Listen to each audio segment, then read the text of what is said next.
estou ministrando essa palavra que eu intitulei Como Vencer em Tempos Difíceis. A realidade é que todo cristão enfrenta tempos difíceis.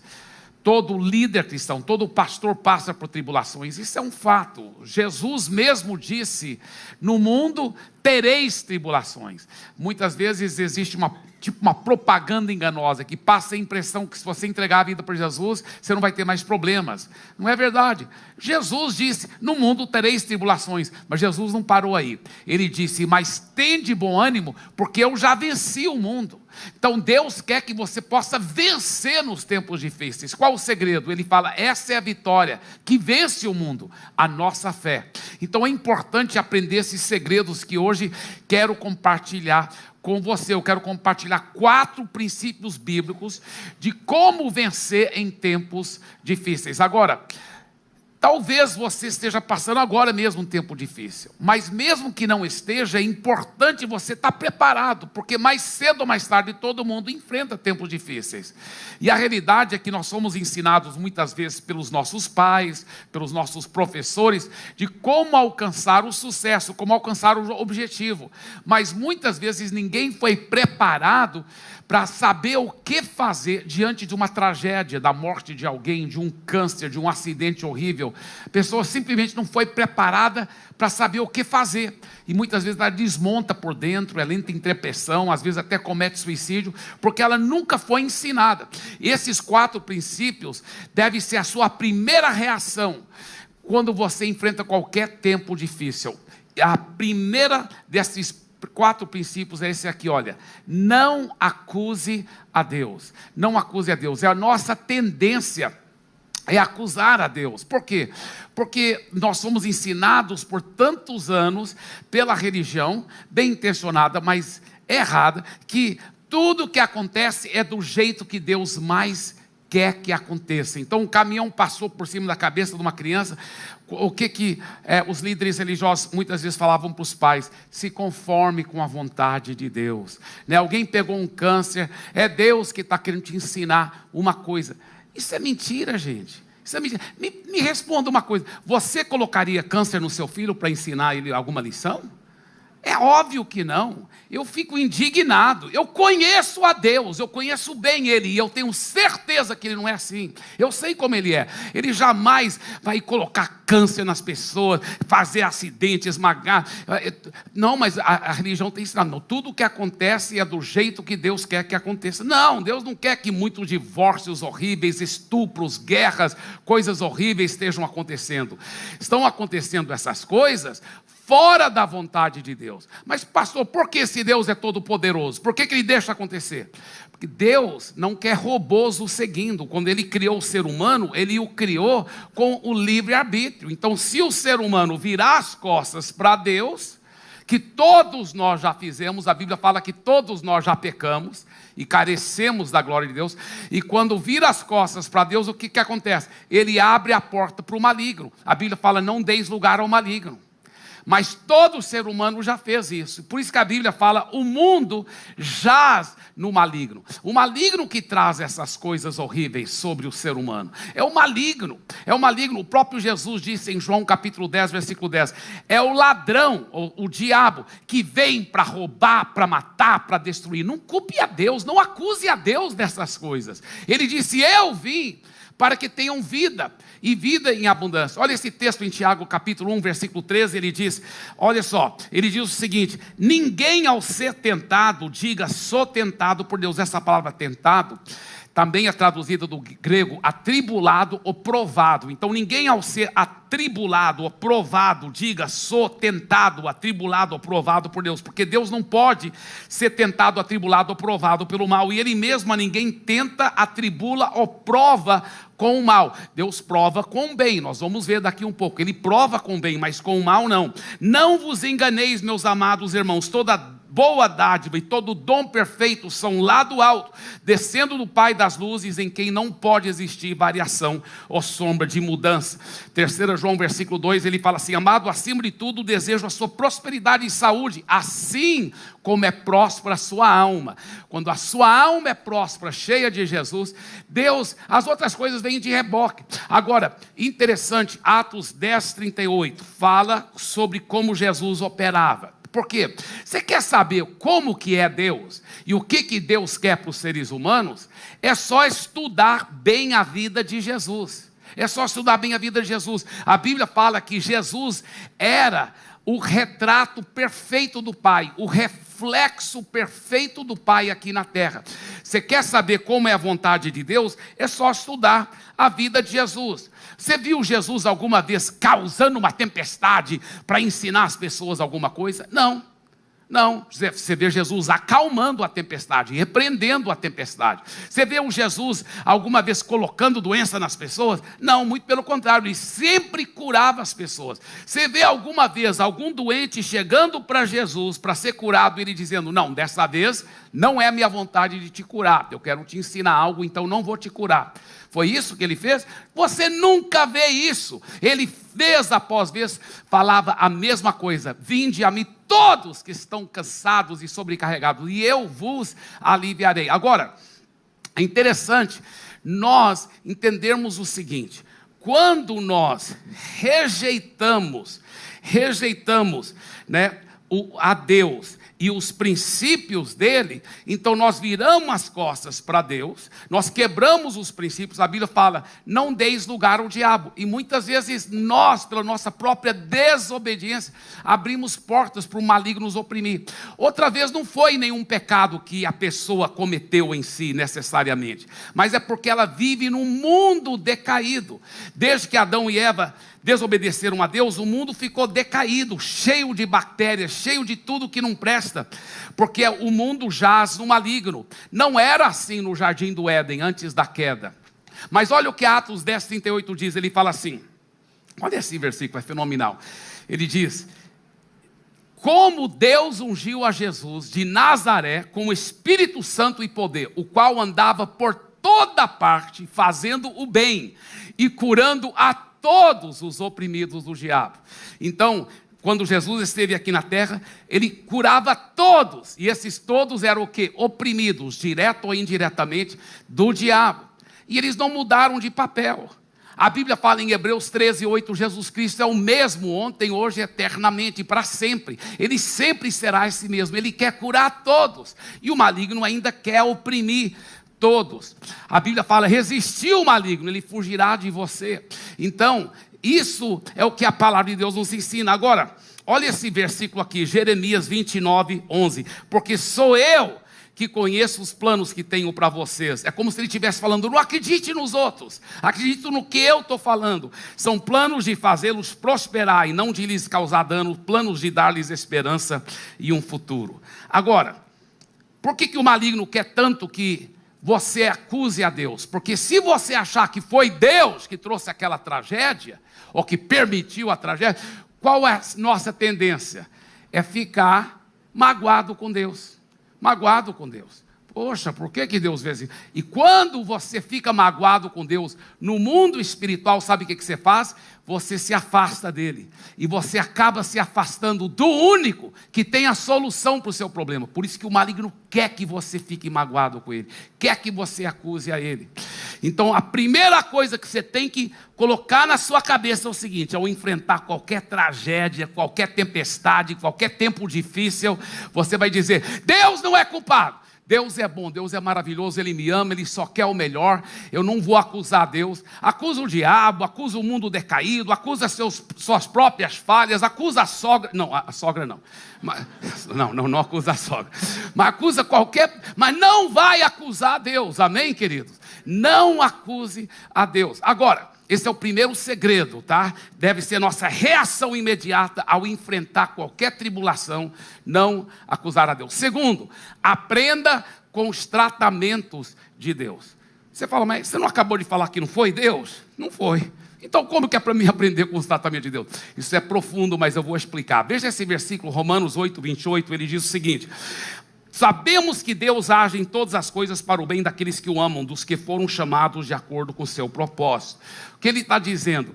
Que em todas as coisas que acontecem, até aquelas coisas ruins que Deus não queria que acontecesse para você, com você, mas acabou acontecendo, e dentro dessas coisas, se você se manter íntimo com Deus, buscando a Deus, Ele vai cooperar para o seu bem. Ele é tão poderoso, tão infinito, que Ele coopera até essas coisas ruins que Ele nem queria originalmente que acontecesse com você, mas Ele vai cooperar para o seu bem. O Ashmani, um grande teólogo chinês, ele disse o seguinte: o sinal de alguém verdadeiramente espiritual é que ele entende que nada que acontece com ele é por acaso. Ele sempre vai aprender alguma lição em tudo que acontece com ele. Por isso que eu escrevi isso aqui, olha: o maligno poderá lhe atacar, mas paralelo a isso, Deus está lhe enviando profundas lições. Então olha aqui, o diabo te ataca por um lado, as circunstâncias horríveis, o mundo decaído, coisas horríveis.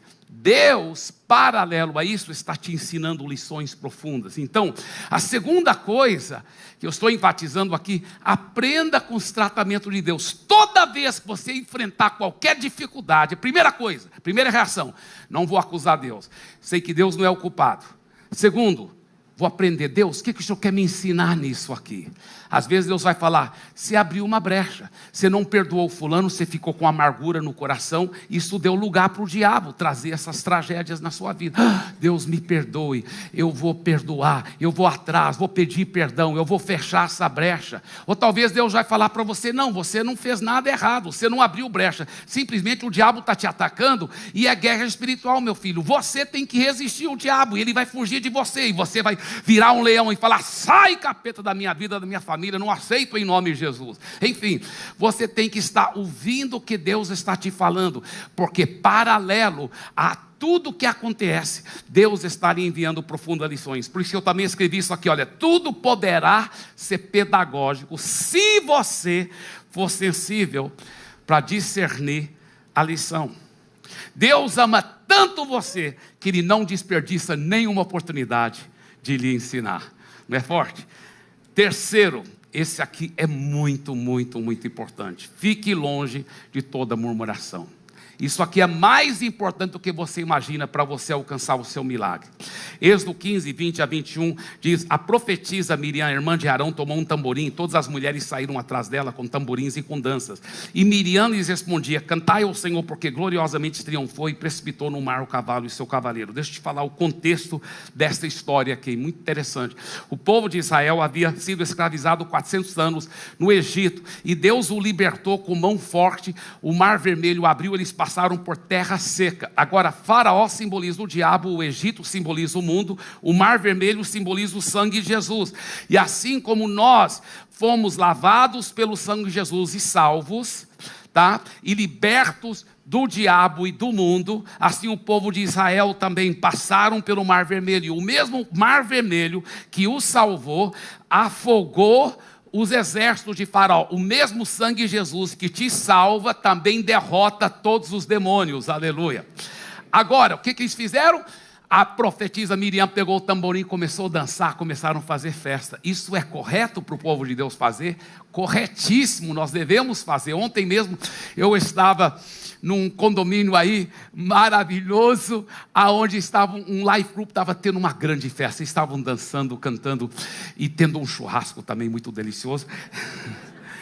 E por quê? Porque era um culto de ações de graça que eu fui convidar a pregar, porque uma senhora aqui dessa igreja, que estava com câncer, estava com um problema gravíssimo, Deus fez um milagre, reverteu, foi curado, foi um testemunho fenomenal, e nós estávamos dançando, igual a Miriam aqui, dançando, celebrando. Mas olha o próximo versículo, que interessante. Fez Moisés partir a Israel do Mar Vermelho e saíram para o deserto de Sur. Caminharam 3 dias no deserto e não acharam água. Peraí. Isso foi Deus? Foi, porque eles estavam seguindo a nuvem no deserto. Era Deus que os levou 3 dias pelo deserto sem água. Mas por que Deus fez isso? Nós vamos entender daqui um pouco. Mas, no momento, ninguém entendia por que Deus estava fazendo isso. Deixa eu explicar. Deus não prova com o mal, mas às vezes Deus prova com o bem. Você vai ver que isso aqui foi um teste que Deus estava fazendo e provando eles com o bem. Vou te mostrar. Mas muitas vezes nós não compreendemos isso, nós não entendemos por que isso, Deus. E nessa hora a tendência nossa é murmurar. E tenha muito cuidado, porque quando você murmura, você está virando as costas para Deus, você está abrindo para o maligno. Você não quer fazer isso. Isso é um engano muito forte do maligno. Olha o que acontece, olha o que a Bíblia fala. Próximo versículo, 23. Afinal chegaram a Mara, todavia não puderam beber as águas de Mara, porque eram amargas. Por isso chamou-se-lhe Mara, e o povo murmurou contra Moisés, dizendo: o que havemos de beber? Então a nuvem está indo 3 dias sem água, e a criancinha fala para o seu pai: papai, estou com sede.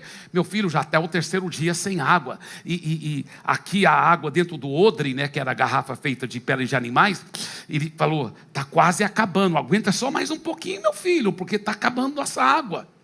Mas de repente eles veem um oásis, a nuvem para bem em cima daquele oásis. Yes, ainda bem, obrigado Deus. Eles foram correndo e começaram a beber água aí. Ainda bem que não tem ninguém aqui perto, né? Cuspiram fora a água. Eu não vou beber essa água amarga. Mas a nuvem parou aí. A nuvem... Olha como eles não acreditavam na bondade e no amor de Deus. A nuvem parou aí, não foi por nada que a nuvem parou aí. Mas eles cuspiram fora a água, rejeitaram, murmuraram. E a Bíblia fala que falaram mal contra Moisés. Moisés não tinha culpa, estava só seguindo a nuvem. Interessante, não? O líder sempre paga o pato.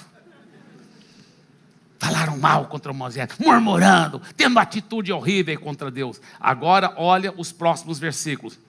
Então Moisés clamou ao Senhor, o Senhor lhe mostrou uma árvore e lançou a Moisés nas águas, e as águas se tornaram doces. Isso não foi o melhor de Deus, viu? Vou te mostrar daqui um pouco, isso foi um milagre paliativo. Agora aqui está o segredo. Deu-lhes ali estatutos e uma ordenação, e ali os provou. Olha, os provou, ele não prova com mal, mas com bem ele prova. E disse, aqui está o segredo, ele mostra o segredo aqui: se ouvires atento a voz do Senhor. Não estavam ouvindo, não estavam seguindo a nuvem parou em cima da água amarga, eles rejeitaram, não aceitaram beber. E fizeres o que é reto diante dos olhos. Eles não estavam fazendo o que é reto, estavam reclamando, murmurando, cuspindo fora. E deres ouvido aos seus mandamentos, e guardares todos os seus estatutos, nenhuma enfermidade virá sobre ti das que enviei sobre os egípcios, pois eu sou o Senhor que te sara. Que tem a ver as doenças do Egito? Tem tudo a ver, vou te explicar.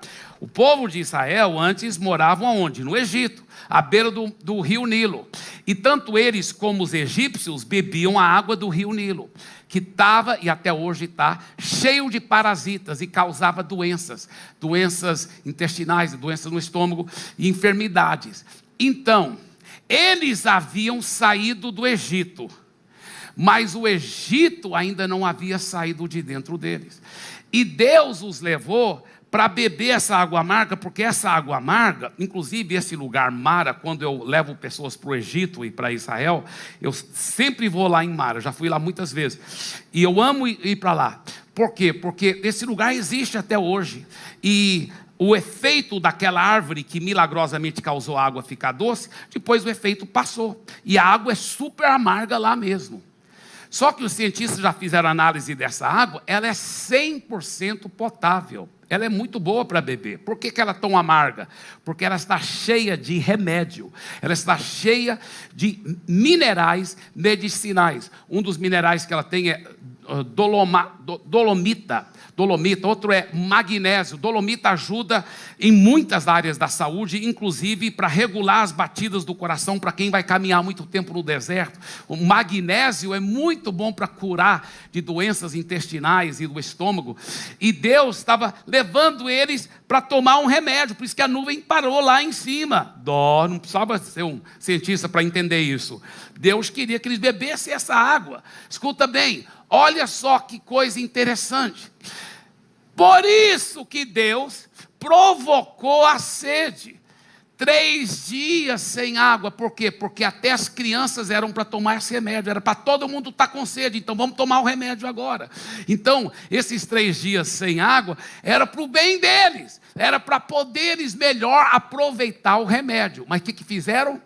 Não passaram a prova. Não passaram. Botaram o pé no chão. Reclamaram. Murmuraram. Exigiram um milagre paliativo. Não foi o melhor de Deus. Deus mandou jogar a árvore. A água ficou doce. Temporariamente, mas eu creio que também, enquanto ela estava doce, ela havia perdido também temporariamente seu valor medicinal. Eles não receberam o melhor de Deus. Por isso que ele falou, se você fizer essas coisas, vocês não vão ter essas doenças. Porque eles haviam saído do Egito, mas as doenças do Egito ainda estavam dentro deles. Egito simboliza o mundo.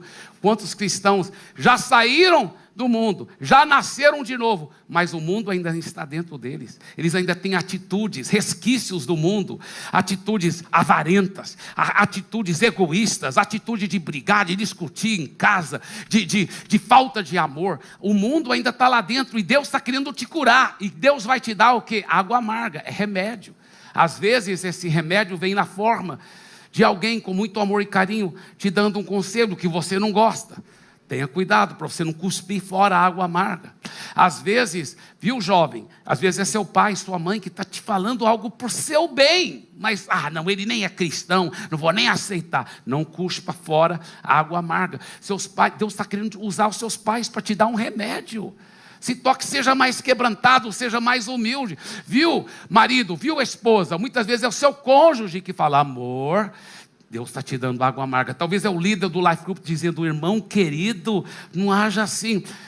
Aceite alegremente a água amarga. Não vai cuspir fora, não vai murmurar, não vai ter atitude ridícula, errada. Porque aí você está perdendo o melhor de Deus. Eu sei que você não quer perder o melhor de Deus. Isso é tão profundo e tão importante. Agora, veja o próximo versículo. Olha só o próximo versículo aqui. Versículo 27.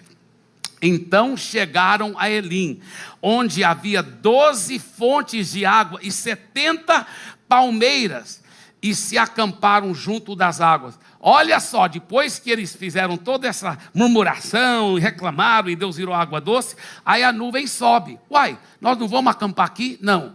A nuvem sobe e vai lá bem pertinho, o que tinha? Elim, 12 fontes de água doce. 70 palmeiras, é como Deus estivesse falando, eu preparei tudo para vocês. Primeiro provoquei uma sede, para vocês tomarem um remédio. Aí, se vocês tivessem tomado o remédio, olha o que eu já tinha preparado aqui. 12 fontes de água doce, 70 palmeiras, talvez até água de coco. Eu preparei tudo para vocês aqui. Mas agora não tinha graça mais, que já tinham batido o pé, receberam um milagre paliativo, já tinham bebido água doce aqui. Eu imagino que quando a nuvem chegou lá, tinha essas aqui pertinho, tinha 12 fontes de água. Imagino que eles ficaram com tanta vergonha, mas não aprenderam a lição, infelizmente. Eles não aprenderam isso, porque eles não aprenderam a tomar a água amarga com alegria. Olha só, as correções vindas do Senhor poderão ser amargas, mas sempre trarão a cura que a sua alma mais precisa. Isso é tão importante, tão importante. Por isso eu quero enfatizar, aprenda a beber a água amarga, sem murmurar, e a sua vitória se manifestará. Agora, o povo de Israel, infelizmente, não aprenderam a beber água amarga, não aprenderam a lição, não passaram a prova. E eles ficaram no deserto, 40 anos rodando dentro do deserto. Você sabia quantos dias demora de ir para o Egito até Israel, passando pelo deserto de Sinai? Menos do que 40 dias. Mas em vez de ficar 40 dias, ficaram 40 anos. O deserto vai vir para todos nós. A grande pergunta é, quanto tempo você vai ficar no deserto? Quanto tempo? Jesus também foi para o deserto. Foi levado pelo Espírito para o deserto, mas ele ficou 40 dias. A pergunta é, quanto tempo você vai ficar no deserto? As suas atitudes vão determinar a duração do seu tempo no deserto. É você que decide. Será de 40 dias ou de 40 anos. Agora, o quarto grande segredo, princípio bíblico para vencer em tempos difíceis, realmente é nesse quarto segredo que a vitória é manifesta. Os primeiros 3 foi para preparar o seu coração, preparar o ambiente para você poder liberar sua fé e realmente tomar posse do milagre. Então, o quarto, que é onde o milagre acontece, tá bem? É esse aqui, olha: persevere na fé e tenha toda a alegria. Por quê? Porque a Bíblia ensina o seguinte: que é pela fé que você vai vencer o mal. É pela fé. Essa é a vitória que vence o mundo, a nossa fé. Agora, como que a gente vai liberar a fé? Em cima das promessas de Deus. A Bíblia tem mais do que 8.000 promessas. Essas promessas não estão lá só para encher as folhas da Bíblia. Só que elas não vão acontecer na sua vida automaticamente. Só porque você entregou a vida a Jesus, agora todas as promessas vão acontecer. Não, a Bíblia fala que você tem que proativamente tomar posse dessas promessas. Olha o que ele diz em Hebreus 6,12. Eu amo esse versículo. Para que não vos torneis indolentes. É uma palavra, palavra erudita que significa preguiçoso espiritualmente. Você não pode ser preguiçoso espiritualmente, tem que achar as promessas na Bíblia, são mais do que 8.000. Não vos torneis preguiçosos, mas imitadores daqueles que pela fé e pela longanimidade, outra palavra que pode ser traduzida, essa palavra do grego é perseverança. Pela fé e pela perseverança, você vai herdar ou tomar posse das promessas. Agora, o que você faz? Diante de qualquer problema, você tem que achar a promessa que resolve aquele problema. Aí você ora em fé, crendo que naquele momento Deus já te respondeu, em cima da promessa, que Ele não falha, Ele não mente. Então você ora em fé, em cima da promessa, escuta bem. Aí no mundo espiritual, a Bíblia fala que se você orar em fé, em cima da palavra, da promessa, Ele já te deu a resposta, só que ela talvez não materializou ainda, ela está no mundo espiritual. Aí a Bíblia fala que se você ficar louvando a Deus e se alegrando, aí aquele milagre, mais cedo ou mais tarde, se você perseverar na fé, louvando e alegrando, aí ele vai materializar na sua vida. É assim que funciona. Vez após vez eu tenho visto acontecer na minha vida, a ponto que já fazem muitos anos que eu tenho minhas listas de promessas e pedidos de oração que eu faço. Quantas vezes eu já sentei com minha esposa: amor, vamos orar sobre isso, olha essa promessa aqui, vamos aplicar a fé, vamos declarar. Aliás, é uma coisa que eu faço todo santo dia, pela graça de Deus. Todo santo dia eu vou para minhas listas de promessas e declaro pelo menos uma ou mais delas. E eu declaro essas promessas e eu vou falando e eu vou declarando, tomando posse, porque eu acredito demais nisso. Isso é um grande segredo. Outro grande segredo, como eu já disse, uma vez que você orou em fé, fica louvando e tendo toda a alegria. Por favor, diga: toda a alegria. Olha o que ele diz aqui, Tiago, capítulo 1, versículo 2 em diante. Meus irmãos, tende por motivo toda a alegria o passardes por várias provações, sabendo que a provação da sua fé, uma vez confirmada, produz perseverança. Perseverança deve ter ação completa, para que sejais perfeitos, íntegros, em nada deficiente. Você quer que sua fé seja em nada deficiente e que sempre você vai alcançar o milagre? Ele diz que o segredo é ter toda a alegria no meio da provação. No meio da pior provação, você ter toda a alegria. Você diz: peraí, pastor Eibe, você está dizendo que a pior tragédia, a pior provação está acontecendo, e é para eu ter toda a alegria, ficar rindo para as paredes, ter toda a alegria? Não, não estou dizendo isso. É a Bíblia Sagrada que está dizendo isso. É a palavra de Deus.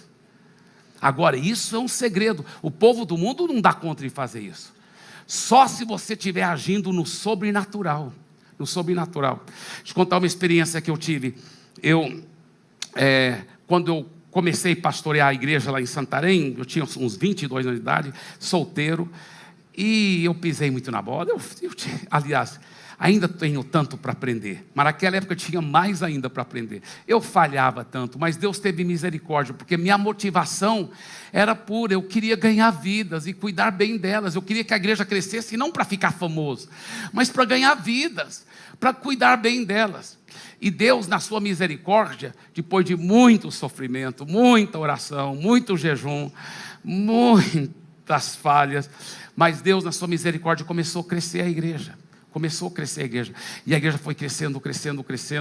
Hoje ela tem, eu ainda tenho o privilégio de supervisionar lá, ela tem dezenas de milhares de pessoas, aquela uma igreja. Mas além dela nós temos mais 400 igrejas na região. Algumas são bem grandes nas cidades lá perto, outras são pequeninhas, igrejas ribeirinhos, mas são mais do que 400 igrejas. É muito lindo o que Deus fez. Mas, enquanto ela estava pequena, ela não estava incomodando o império das trevas muito, tudo bem. Mas quando ela começou a crescer, meu irmão, nós começamos a incomodar as estruturas da religiosidade tradicional. Santarém é uma cidade antiga, tem mais do que 380 anos de idade. E quando ela começou a crescer, nós começamos a ser veementemente perseguidos.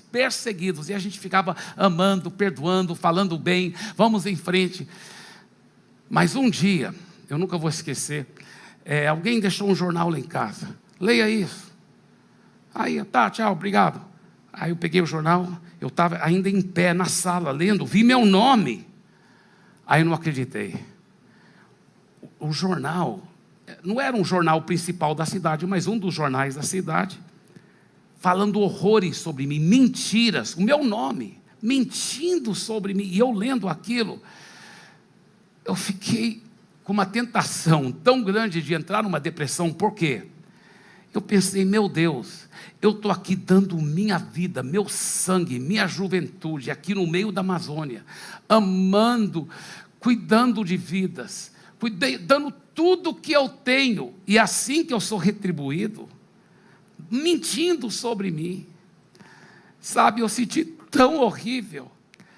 Mas na medida que eu lia o artigo, quando eu estava terminando de ler, o Espírito Santo já estava me lembrando de 2 textos. O Espírito Santo me fez lembrar de 2 textos rapidamente na minha mente. O primeiro é esse aí, Tiago 1:2.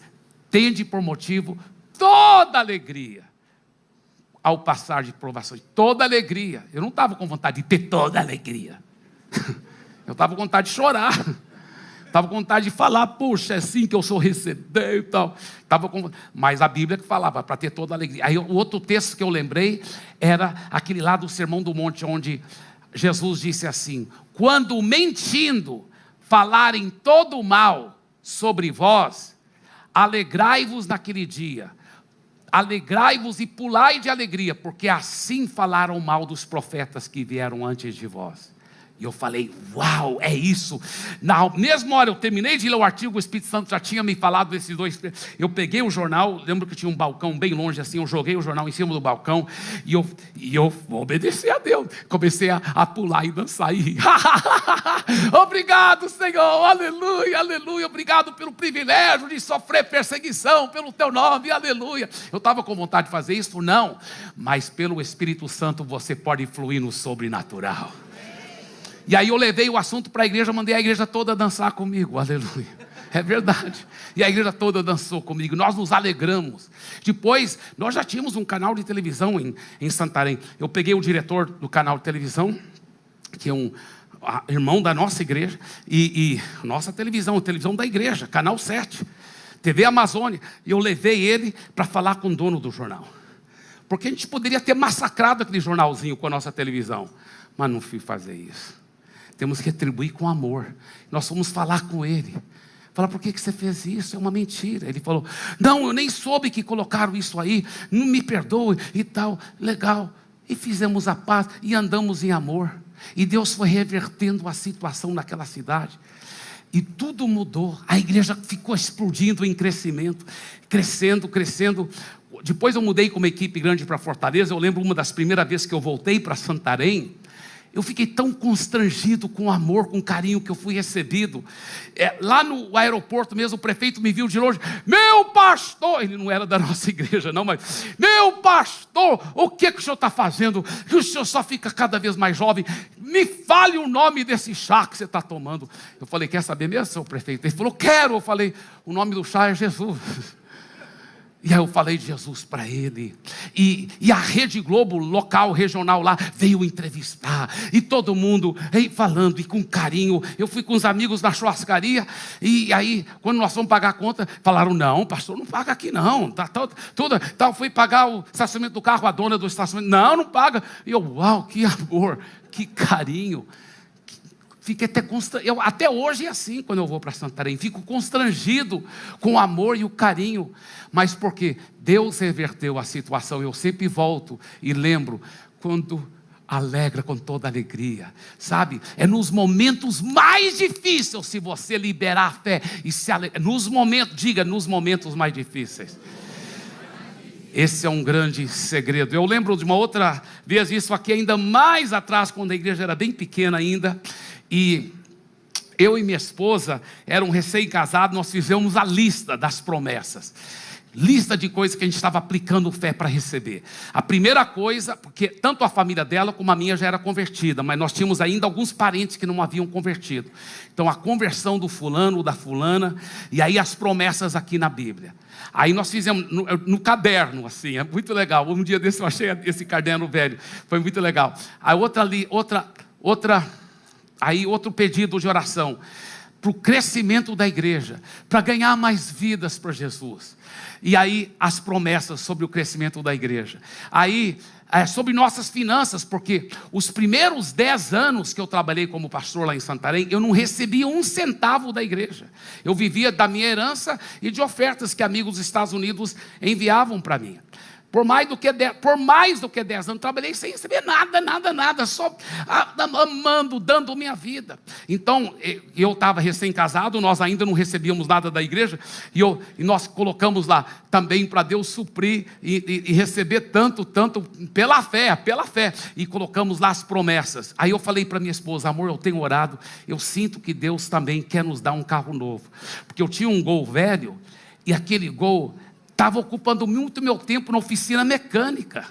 E muito tempo, toda hora na oficina mecânica. Aquele Gol agia como todo bom crente deve agir. Sabe por quê? Porque onde ele parava, ele pregava. Ele era um verdadeiro maestro, em cada esquina era um concerto. Mas eu falei, amor, Deus não quer que eu ocupe tanto tempo na oficina mecânica, eu preciso ter meu tempo para pastorear as pessoas, para amar, para orar, para preparar as pregações. Então, vamos orar. Eu creio que Deus quer nos dar um carro zero, não para a gente ficar exibido, mas porque para não precisar de preocupar mais em levar carro para a oficina. E em Santarém, naquela época, tinha muitas ruas que não eram asfaltadas, cheio de areião, e o carro atolava. Eu falei, eu não quero um carro que fica atolando, eu quero um carro zero e com motor 1.8, pelo menos. 1.8, porque eu quero um motor possante que vai passar pelos areiões. Então, amém, você crê também? Eu creio. Aí então pegamos os versículos lá, que prometem que Deus vai suprir nossas necessidades, nós colocamos aquele pedido. Aí dia após dia, eu e ela, agradecendo, louvando, e se alegrando, e um por um foi acontecendo, os parentes foram convertendo, a igreja foi crescendo, Deus foi cuidando de nós, só o carro que não vinha.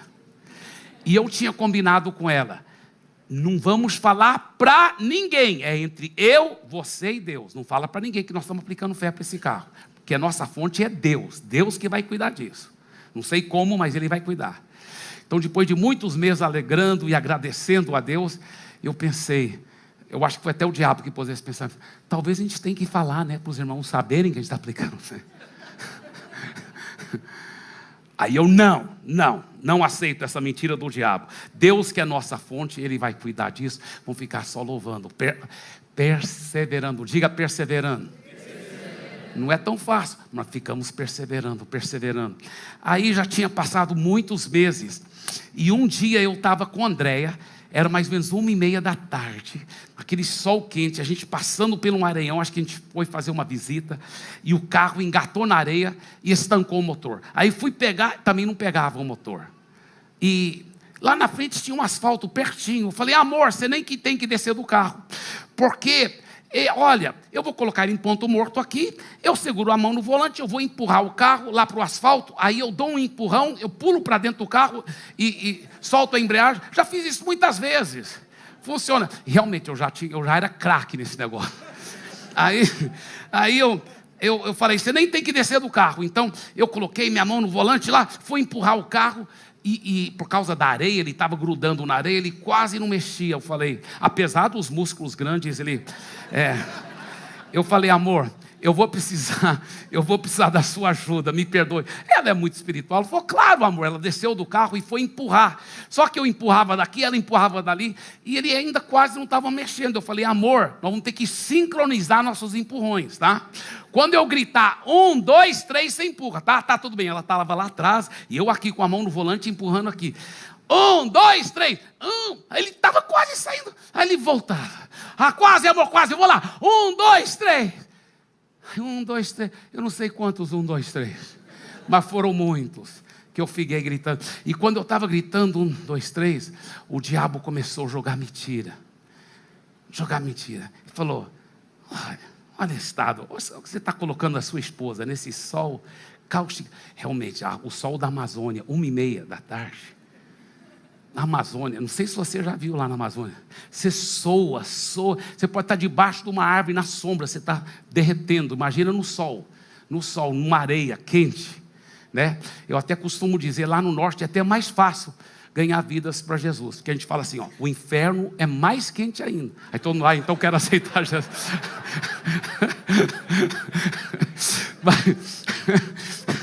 Mas o diabo jogando mentira, né? Tá vendo? E esse negócio de fé não funciona. Como que vai funcionar se você não falar para ninguém que você está aplicando fé para um carro? Isso não vai funcionar, isso não dá certo. Os mentiras. Mas eu sabia que era o diabo. Então eu ignorei, só fiquei gritando 1, 2, 3. Aí de repente outra voz veio. Essa voz não veio de fora, essa voz veio de dentro, porque é lá dentro que mora o Espírito Santo. E ele falou, é agora, meu filho, é agora, é nesse instante. É agora o que, Senhor? Ele falou, ele fez me lembrar desse texto, Tiago 1, mostra aí, olha só. Ele diz, meus irmãos, tende por motivo toda alegria ao passardes por várias provações, sabendo que a provação da vossa fé produz perseverança, para que sejais perfeitos, íntegros. Ele falou, você quer que sua fé seja lá em cima, sem deficiência, e esse carro novo se manifeste? Ele falou, é nesse momento, no momento mais difícil, que você tem que ter toda a alegria. Quando essa revelação veio, eu estava empurrando, gritando 1, 2, 3, quando a revelação veio, eu fiz assim, yes! Aí eu fui correndo onde estava minha esposa, eu falei, amor, é agora. Ela falou, amor, você está tudo bem? Ela pensou que o sol tinha me feito mal. Eu falei, amor, claro que eu estou bem, Deus acabou de me revelar uma coisa poderosa. E eu falei para ela, e ela pegou rapidamente, ela entendeu. E eu falei, então vamos ter toda a alegria agora no momento mais difícil. Diga, no momento mais difícil, ter toda a alegria. E foi o que nós fizemos, nós começamos a dançar naquele, ainda bem que não tinha ninguém por perto, porque eles teriam falado, esses dois são doidos, lá naquele sol quente, naquela areia. Obrigado, Senhor, o carro 0, 1.8, aleluia, obrigado, já é nosso, aleluia. E dançando e alegrando. Depois que nós dançamos muito, eu falei, vamos empurrar de novo o carro, né? Aí vamos lá, 1, 2, 3. Agora, na segunda contagem, 1, 2, 3, estava passando um irmão no carro assim, de longe, ele, oi pastor, eu falei, oi, ele falou, quer ajuda? Eu falei, quero. E ele veio, ajudou a empurrar, pegou, aí eu pulei dentro do carro, pegou no tranco. Passou poucos dias, e eu vou te contar, mas antes, deixa eu te mostrar esse segredo que eu quero que você leve isso, medite nessas verdades. Olha só, eu fiz questão de anotar para você, para fixar dentro do seu coração. A alegria no meio da tribulação é uma demonstração da fé, da verdadeira fé que toma posse do sobrenatural. É importante louvar a Deus em fé antes, esse é muito importante, antes de ver a resposta de oração materializada. Essa alegria e esse louvor perseverantes são sinais da fé autêntica. A fé verdadeira sempre trará a manifestação do seu milagre. Gente, pouquíssimos dias depois que nós estávamos dançando lá, no sol quente, poucos dias, o empresário chega para mim, o empresário da igreja, e fala assim: pastor, eu tive um sonho bem estranho. Nesse sonho, eu me vi te dando a chave de um carro zero. Pastor, você acha que esse sonho é de Deus? Seriamente, ele fez desse jeito. Eu queria falar assim: bem-aventurado és tu, porque não foi nem carne nem sangue que te revelou. Mas eu não podia falar isso, porque eu lembrei do trato que eu tinha feito com a Andréia. Falei: ninguém pode saber, só eu, você e Deus, da nossa aplicação de fé aqui. Então quando ele falou: você acha que é de Deus? Eu falei: amado, eu não posso te dizer se é de Deus. Você que tem que orar para saber se é de Deus ou se não é. Aí ele voltou poucos dias depois e falou: eu orei, pastor, é de Deus. E eu acabei de comprar um carro zero para mim. Naquela época, o carro era o melhor carro do Brasil, que ele tinha acabado de comprar para ele, o carro, o Ômega. Não sei quem lembra do Ômega, é lindão. Eu acabei de comprar esse Ômega, e eu tenho um outro carro seminovo. Então eu pensei o seguinte, porque eu quero comprar um outro, ele sempre ficava com 2 carros, vou comprar um outro carro zero, e então eu vou te dar esse carro seminovo. Tá bem, pastor? Falei: irmão, faça como Deus te dirige. Ele não me deu naquele dia, passou mais alguns dias, ele chegou para mim: pastor, eu não vou te dar o carro seminovo. Eu falei: beleza, querido. Não falei para ele, mas por dentro eu pensei: minha fonte não é homem, minha fonte é Deus, eu estou confiando em Deus. Eu falei: beleza, não tem problema, querido. Ele falou: não, mas sabe por que eu não vou te dar o carro seminovo? Eu falei: por quê, irmão? Ele falou: porque eu comecei a passar mal, pastor. Passar mal. Aí eu fui orar: Deus, por que eu estou passando mal? E Deus falou comigo, pastor. Deus falou assim: no sonho que eu te dei, você estava dando a chave de um carro zero para o meu servo. Então ele falou: então, pastor, vou ter que te dar um carro zero. Aí eu falei: amado, se for para o bem da sua saúde... Estou brincando, não falei isso não.